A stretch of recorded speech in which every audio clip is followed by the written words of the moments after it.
Welcome to the Pink Couch Confessional. I am River Wood, and I have with me my love, John Driggs. Hey, y'all. And our dear friend, Danielle. Hello. Thanks for joining us today. So, you've come with a confession. Yes, I have a confession. Confess. That makes me very uncomfortable. Ooh. Realizing how uncomfortable just by bringing it up. I am confessing that I don't like to be in the spotlight. I would like to hide. Even your body is saying that as you like curl up in a ball on the floor.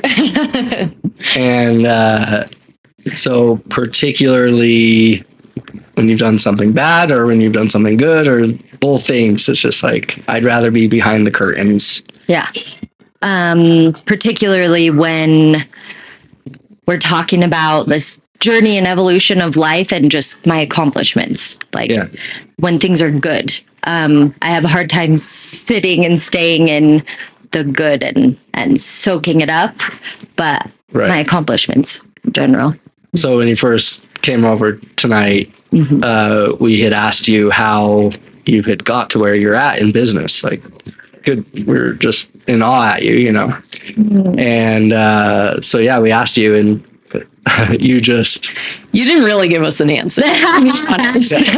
You circumvented it with another story. What did I say? But now you just kind of said when we talked about confessions and opening up the podcast, that was the first thing that came to your mind. It's like, ooh, that was uncomfortable for me. Yeah. Don't like to be in the spotlight. So can you expand on that a little more? Guys. Expand on. When did you start seeing this show up for you? Is this something that you've always felt, or did you feel it as a kid too? I probably felt it as a kid too. Yeah. So like when you did well at something, when you were a kid, what was that met with? Guys, this is tough off the cuff. It was met with, I just didn't want to shine too bright. I always minimized. Sure. Lots of minimizing. I don't know necessarily how it was met. Like no one was I was doing that on my own. Just not wanting to be too bright. Sure. I don't know. Whatever the reason. Yeah. Whether it was like sports or just anything, playing, whatever. Yeah. Don't be too bright. But okay, so you've done well for yourself in your career. And I asked you how you got there and you said, I don't know, I just found myself in certain circumstances. Yeah, I said a lot of being at the right place at the right time and then finding myself in rooms like, I don't know how I got here, kind of always and learning, being a sponge, being in those rooms and being a sponge. Yeah. I feel like a lot of people in business kind of have this imposter syndrome that you alluded to. Like, why am I in this room? Like, why me? And so you expressed to me just before we got on the mics that you kind of would put yourself in a comparing mind because you're looking at all the people in the room there that have probably been there for longer than you, whatever, and it's like, well, they don't think my accomplishment is much. So you were always like minimizing yourself because you were in that specific frame. Yeah, minimizing my own experience of how big it is. Right, like what an accomplishment. Like I can sit in this and like accept that, good for me. And that is still something that's hard for you or that you're working on. I've gotten more comfortable for sure, but it surprised me when you asked because I realized, that's still there. Right. I've worked on it and it's like come around quite a bit, but there's some work to do there. For sure. So what's been your journey with kind of these different egos or parts or mini me's that show up in life, these patterns that you see? Egos. Yeah. I'm like trying to decide as far as egos, like egos in business, I feel like me and you, we were talking about this could like kind of plug into it. Yeah, me and River. We were talking, gosh, when we were at Kiara's, it plugs into this like perfectly.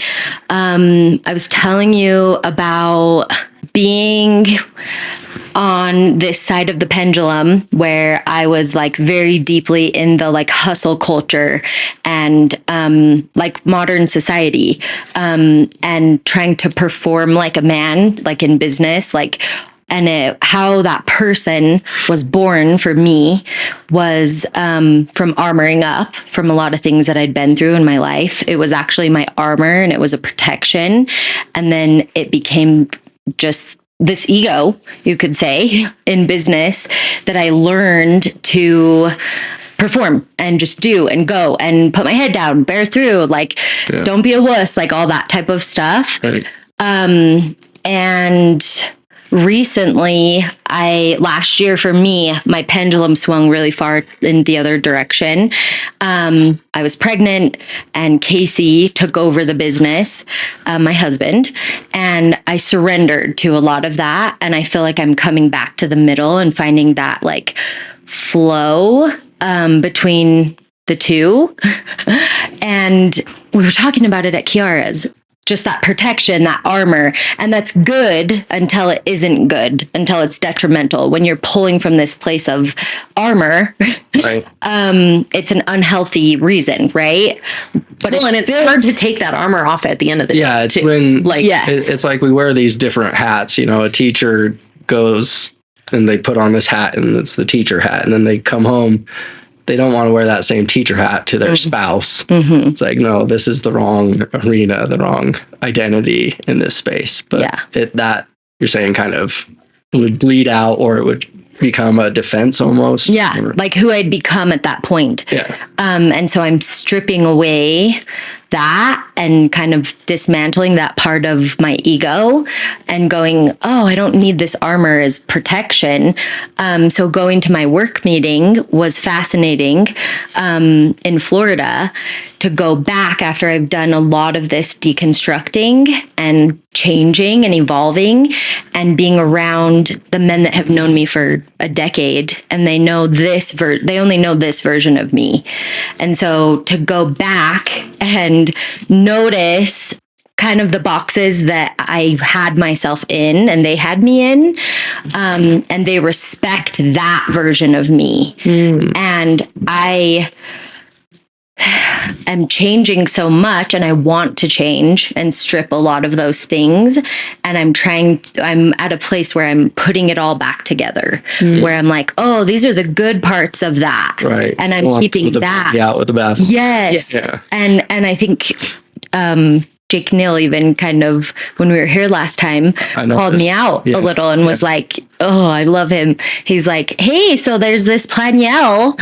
And like, do you like Planiel? And I'm like, well, no. And he's like, and I thought through it. I'm like, well, no, I do. Yeah.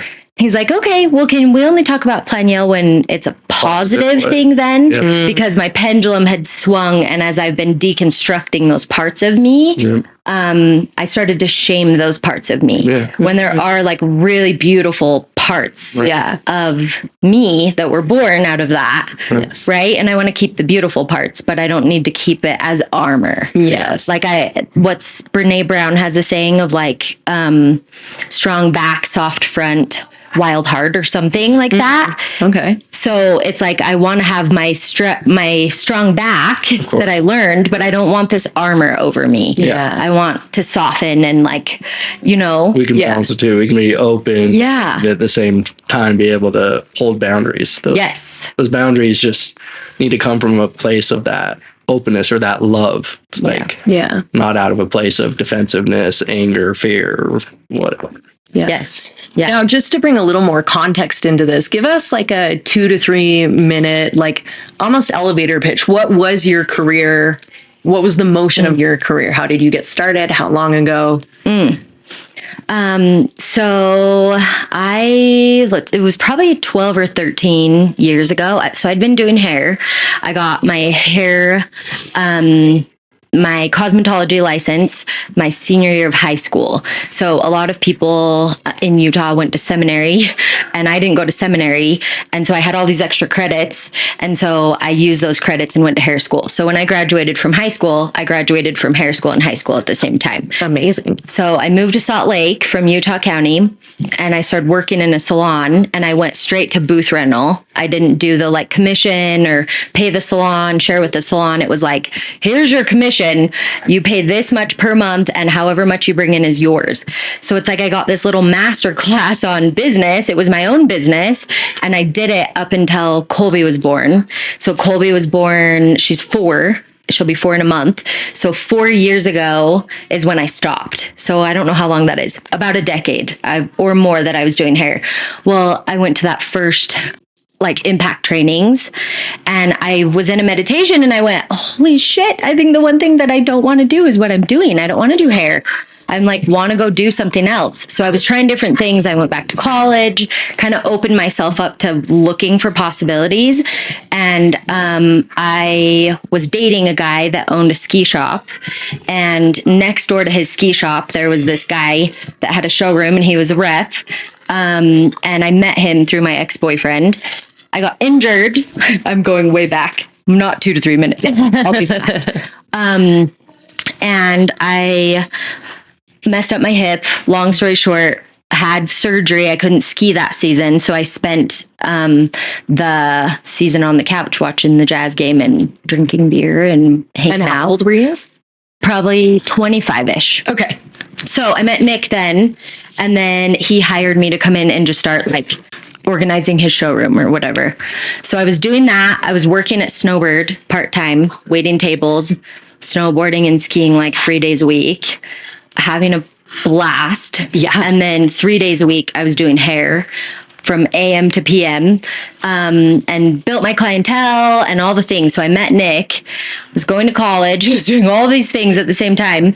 And then Nick just asked me if I wanted to work for him. So it slowly went from like he was paying me a little bit to clean his and organize things to he heard me on the phone with hair clients, and he's like, you would be really good at this. So I started with him then, and it's evolved over the years. So I work for an agency, and Nick is the owner of the agency, and he has contracts with a whole bunch of different brands in the ski industry, athletic industry, outdoor world. And so I came in and just what I'm doing now today, which is showing Under Armour. Under Armour is one of the brands that he has. So all the boxes would show up of samples. I would take them out. I would hang them all up. I would put them in order of the catalog. And it kind of just started of me prepping meetings for him. And then I started sitting in on meetings, watching him. Then I started showing the line. And then, kind of the rest is history. So we have a lot of really good brands. So that's where the comment of kind of being at the right place at the right time, like people in the industry ski industry joke that someone has to die in order for there to be some sort of opening in this industry. Sure. And so it was just very rare. But so I started working for him, and it's been about 12 years now, and there's quite a few brands, and yeah. So that's how I got started. That was more than 2 to 3 minutes, but. No, that's amazing. So I want to understand how you're currently working on dismantling that in your relationships, say with Casey at home or your kids. Love. Yeah, that's big. We were talking, I mentioned how one of the things that I really have learned and had to become aware of on this journey is like men and women were built very different. And like women and our instinctual, when we have babies and how instinctual all of that is. And then men are just built so different. They're able to endure different things than women. And so what I have realized is doing it in the capacity that I was doing it, I couldn't take the armor off at night because it is sales, and it is very like they're there's a lot. If you want it to become your entire life and be all encompassing, it can very easily be done. So for me, I mean, just even being aware of my own nervous system and realizing like, oh, this doer that I'm deconstructing, this problem solver, that problem solver thrives in an environment like that, right? Especially if you're getting an email and it feels like to your nervous system that you're getting chased by a bear. Yeah. Like it's very easy to just, and that's what my nervous system knew. So I couldn't parent and be a mom with the softness that I truly am, like at my essence. So it was showing up because of my nervous system. I couldn't soften and like leave it at the door because I had so much going on. And so, kind of stripping away, realizing that problem solver and the doer that needed to go, do, push through. I think becoming a mom just blew my blew the top off of like, oh no, because in order to be the mom that I want to be, I can't be this who I've been. Right. So that's I don't know. And again, there's pieces of that you can as a mother and provide your kids with kids thrive off of structure and that's good for kids, toddlers, and so that all of those things come to play, but it's very fine line. Bringing in more of that nurturing, open, listening, receptive, patient. Yes. Because if your nervous system is full, in my experience, and emails feel like you're getting chased by a bear, you can imagine like a toddler throwing a tantrum. Right. I couldn't access a lot of patience. Right. So that was the number one indicator of why Colby will forever be my biggest teacher, because when she came in, it was like, oh, okay, this is not working anymore. So where do we get to start stripping away, and what's going to be left? Like the mom that she deserves, that softness, the nurturing, the being. Yeah.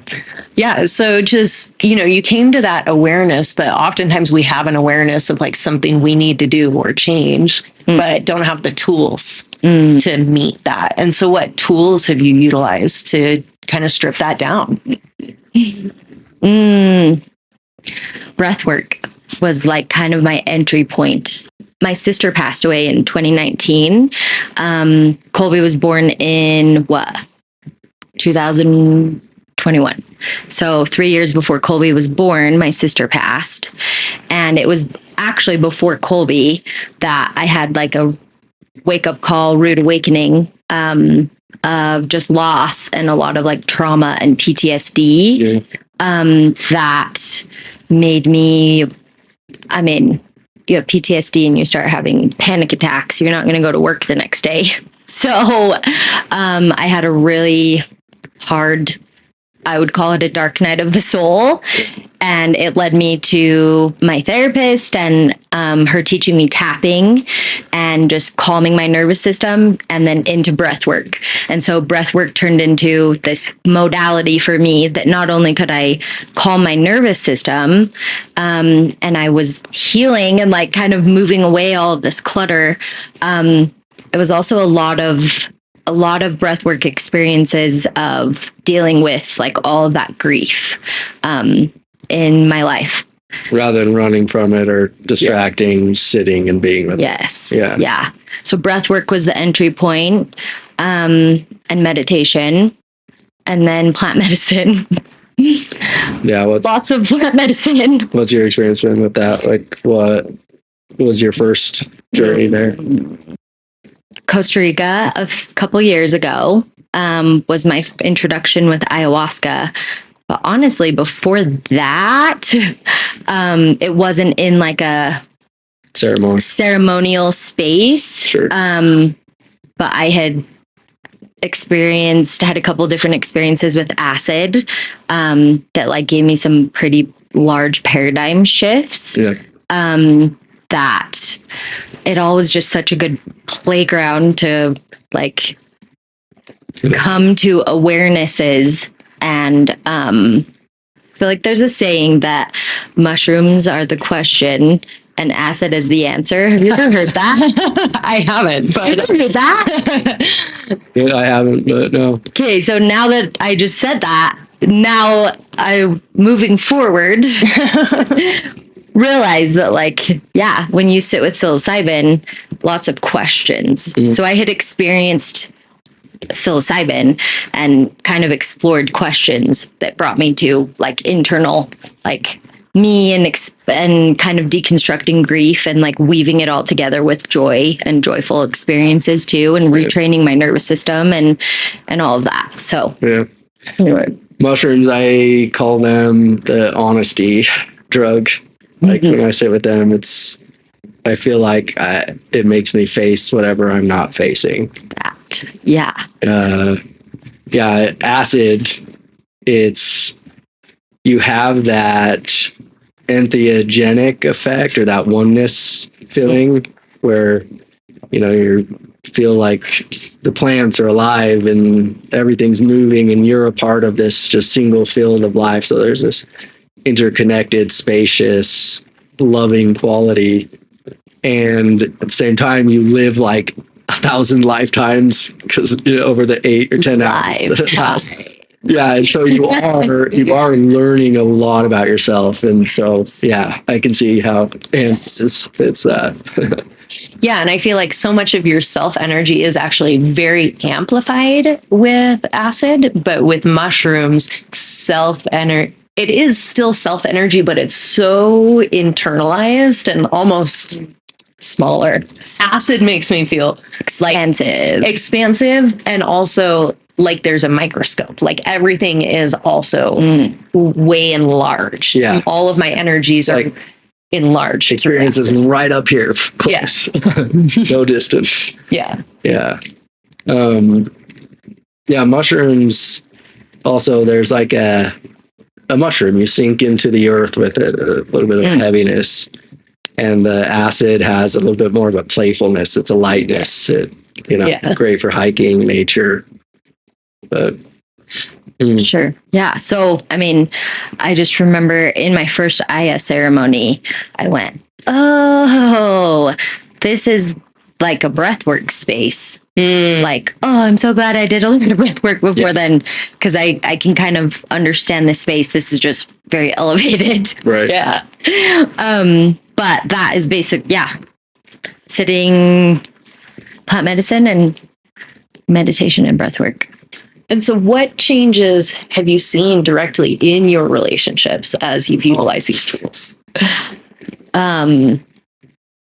Yeah, just peace, calm.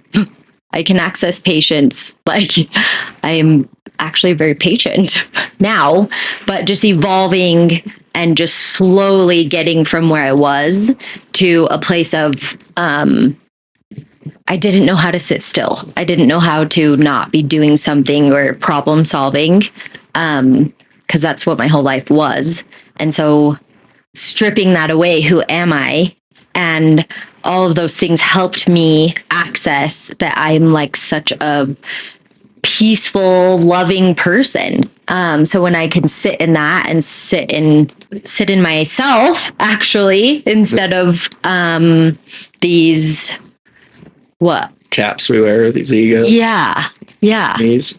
I don't know. More space. A lot more space, and just it's like I couldn't handle anything else except for work when it was all work. Right. So now it's like just the opposite, where I'm just really methodical about work, and when I have capacity to work or when it's time to go, nope, you got to choose yourself and go pour into sleep or whatever.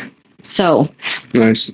Yeah, absolutely. And that pouring into yourself, I feel like it always actually comes back to like the ultimate good of the people around us, right? Like, It feels selfish to pour into yourself, especially like as a mother. I feel like we get that shame about being selfish and pouring into yourself. But I found that once you do that, every aspect of everything else kind of just falls together. And Totally. with like honoring that self choice and bringing Casey, your husband, into your business, how have you seen that impact your business? Because you've had one of the best years of your life. Yeah. Yes. No. Yeah. It's been a really good year. Yeah. It's been good. It takes me back to this place. What I'm working on right now is teaching myself and teaching my body and my nervous system that things don't have to be hard. So a segue into that, yeah, like that we can have it all. Things can still be doing well in the business without me dumping pouring out myself. Like I can keep a lot in my cup for myself. And I'm learning that things don't need to be hard. Yeah. So that's what this last year has been. Yeah. It's just offloading, say, my to-do list, right? To other people are helping me. It was just me. And now Casey's doing a lot of that. And so we're all, now the pendulum's kind of swung and he's experiencing how stressful it can be to hold, right? Yeah. But and managing a business with a partner is just a really difficult task and takes two really mature people. But I wanted to come back to something River said. We got to put our oxygen on, our own oxygen mask on first before we can help everyone else. And the energy bleeds into the entire home. If you are stressed out, you're anxious, frustrated, whatever it is, that's the whole house is feeling it. The animals all the way up. And so, if you're not taking care of yourself, and you think you're putting your kids first, I don't know, maybe re-examine that. Yeah. Well, and this goes back to that energy hygiene that you were talking about before. We need to create those types of hygiene experiences for ourselves between our work and our normal life as well, where we can kind of let go of that kind of energy and step into a space and be fully present. Yeah. And with my pendulum going from one side to the other side, it has seeped out everywhere. And I mean, I would think Nick, who we work for, would say, like, you're so much more pleasant to be around. You're not as stressed. Like, it does seep out, Right. Yeah. I'm more enjoyable to be around. Right. You get when we put our oxygen mask on. Exactly. First. It's reflected all around you. It's so counterintuitive. It is. Yeah. From what the modern society pushes, so to speak. Yeah, there's so much. Like, it's selfish, but it's actually not. Yeah. Because when you're taking care of you are taking care of other people too. Very shocking difference between East and West. Like the West, and it comes from this Christian frame, which is beautiful. It's just, I think, been taken and warped in our culture to mean something different. This idea of selflessness, of sacrifice, it's like, that's a beautiful concept, but we're missing the full picture. In the East, so there was this conference, one of the first big conferences in the West for all these Buddhist meditation masters from all around the world, from different cultures and lineages, and they all came together at this conference in the West, where the West was kind of just beginning and teachers were practicing with their students. And someone raised their hands and asked the Dalai Lama, what do we do with this idea that we're not worthy? The Dalai Lama, he turned to his translator and was like, what are they saying? And it took a 10-minute back and forth dialogue, because he didn't even understand the concept that we didn't love ourselves first. That's so he's like, wait, what? Powerful. Yeah. And so finally, once he got it, he turned to the audience and he's like, how many of you feel this way? Everyone in the room raised their hand, and he just was shocked. And he's like, what? No, everyone is precious. Love that. But I just love that framing to show the West, how radically different your framing can be. Yeah, because so many of us think of it as selfish when we aren't giving ourselves to others.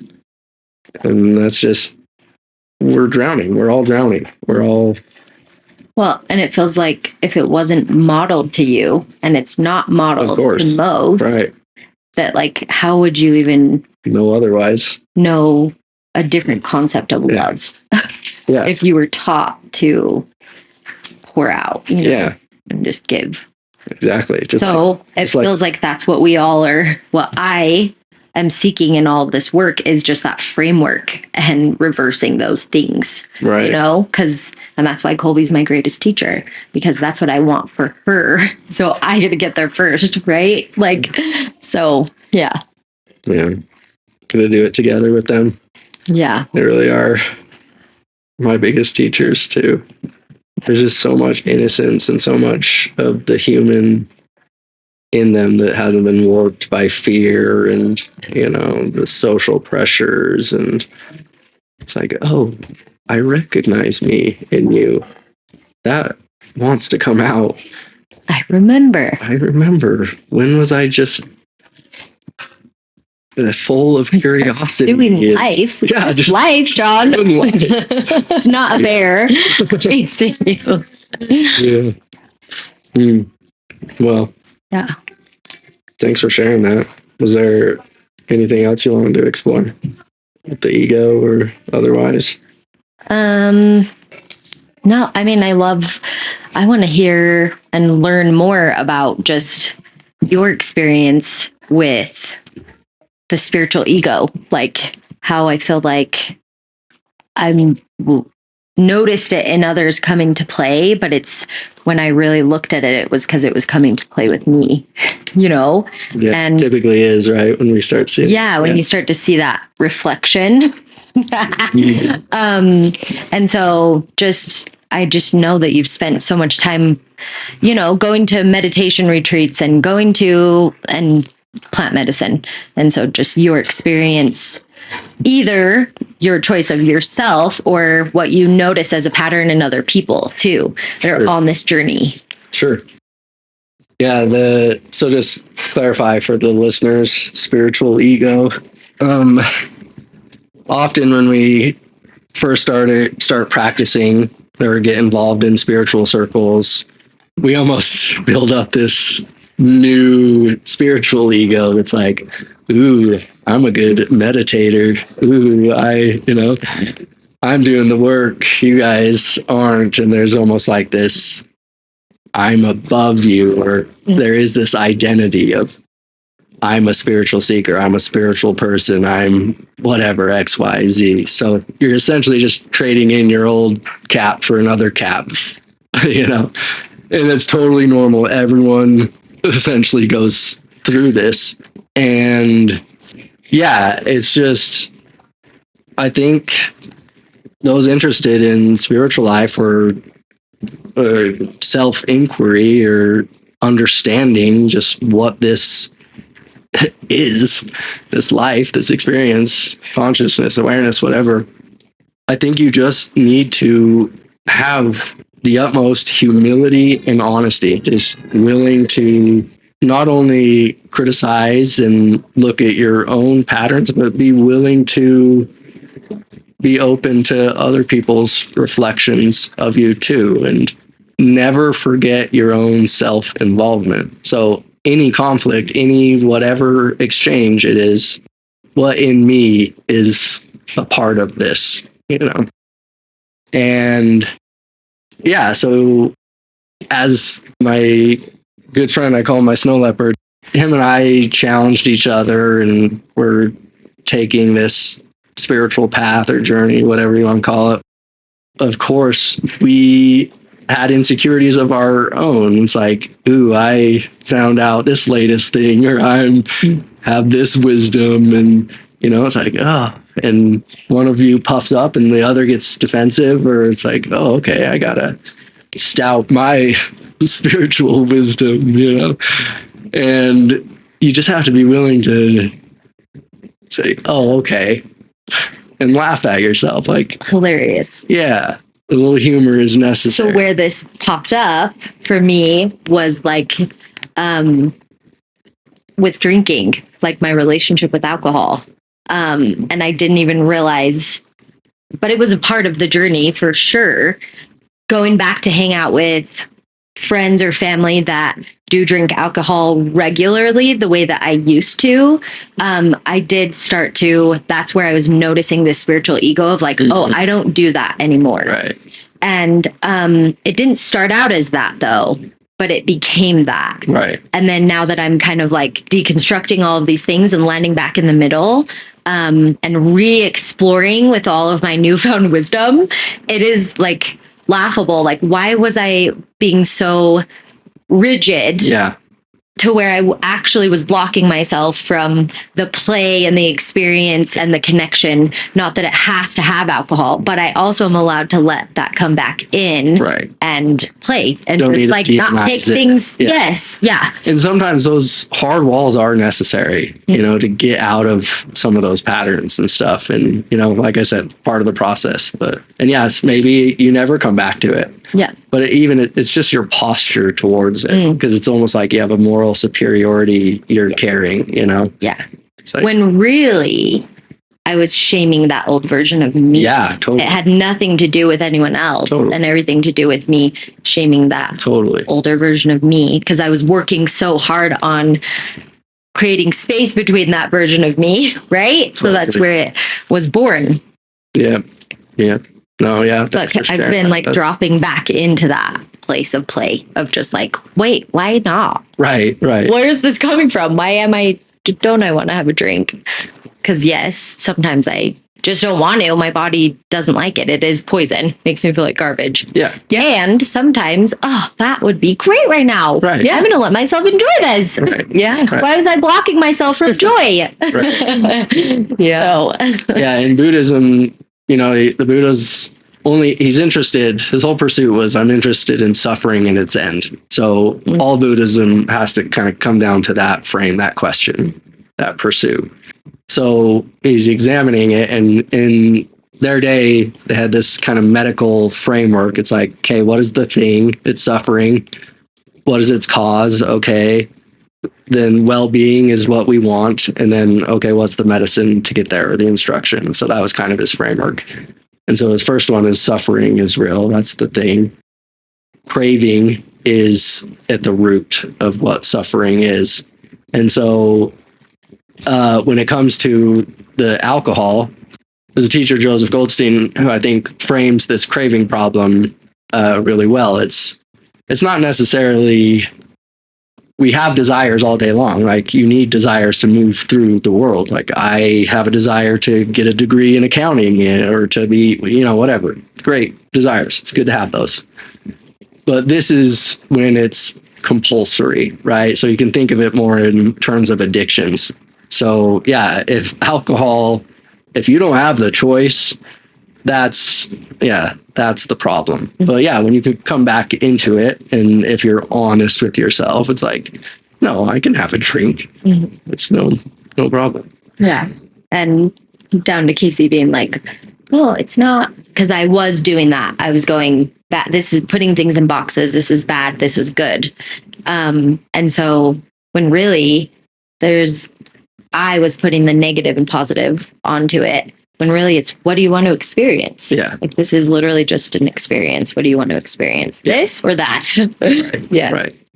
Another thing I think is interesting, and it's helpful when you find yourself entering a spiritual path and you are surrounded by people who aren't following you, or, you know, are stuck in their own patterns and stuff, because judgment does come up a lot.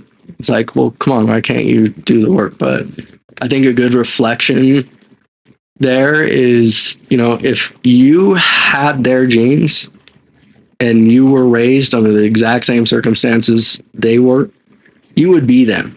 And you don't have a choice in any of that. You know, like, in the end, they couldn't have done differently. So I can love them. I can meet them where they're at, and I can lead by example. Yeah. Other than that, yeah, the judgment can drop away.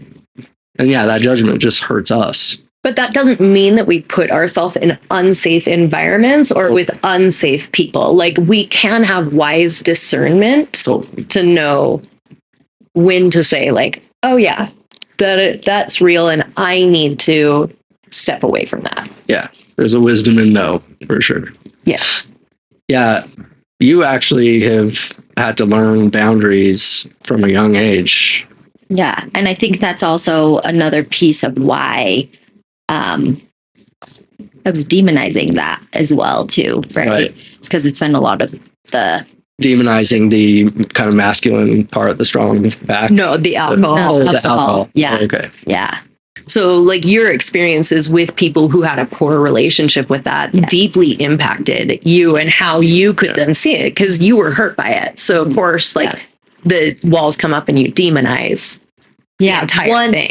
Once I was clear enough that I wasn't drinking often and was clear enough to see it was creating more harm in my life than good. So it was easy to also double down on that story, of my mom struggling with alcohol too. So I'm finding the middle and that's what's so beautiful is there is gray area. There is middle. It's not just black or white, but yeah, I'm well familiar with the spiritual ego and living from a black and white framework because that's what the Mormon church was for me. And that's what it really comes down to. Like, there's almost this hierarchical set of thinking that occurs where it's like, you have to make yourself better than the other people. Like, you have to be more righteous. If you're abstaining from this, you are better, and you're going to get into a higher kingdom. And so you're always kind of thinking hierarchically. Why can I not say that word? And in order to do that, you have to also put people below you. In order to be in that system, you have to, I have the capital T truth. They don't yet. I'm right, they're wrong. I'm right, they're wrong. So I really love the Buddhist framing of morality. They don't have a good or evil. They have a skillful and unskillful. Love that. Yeah. Yeah, it's been super helpful to change language around this is good or this is bad, even around food, around everything. And just is it helpful or is it unhelpful? Is it skillful or unskillful? Yeah. And some things are just in the in-between, and it's your mind state that determines whether it's helpful or unhelpful. From both of your perspectives, with your own experience and witnessing other people in this space too, is there kind of you start along this path and your pendulum does swing, and it's a part of the path. You have to swing in order to experience the polarity of the opposite.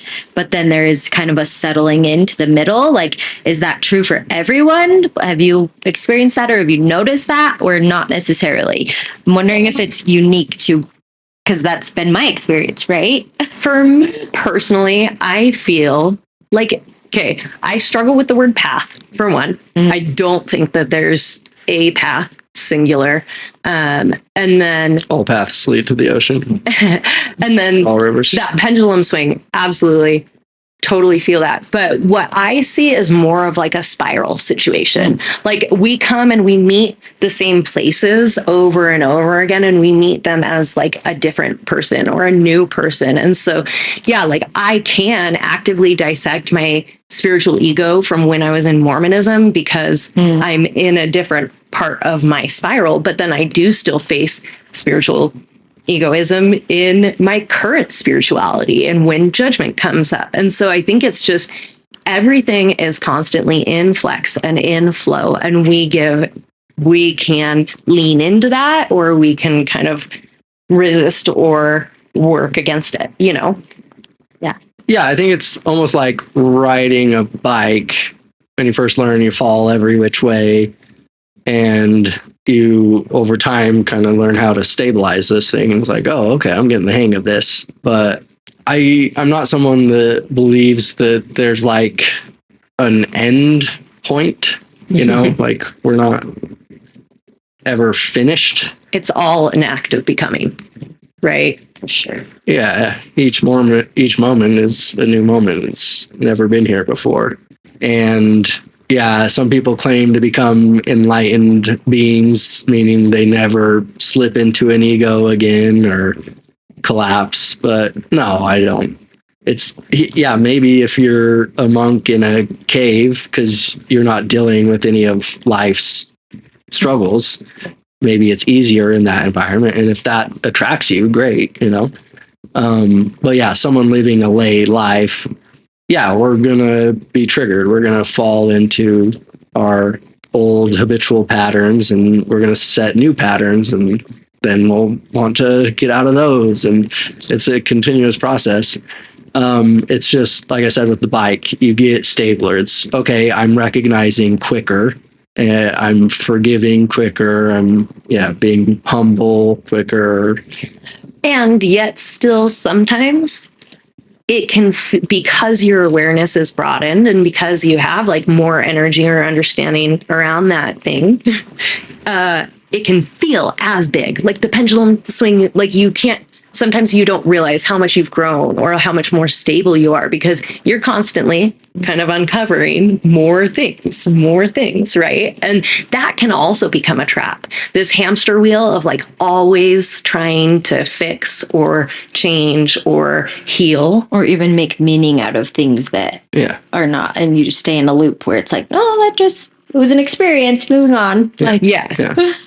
Yeah, the little ego loves to put meaning to everything. And it's beautiful. Part of the ego is that we do get to bring our own meaning into this life. You know, as artists, we can approach each situation, each relationship, each encounter with as much or as little meaning as we want to give it, you know. But yes, there is that spiral of, okay, there's always something here deeper.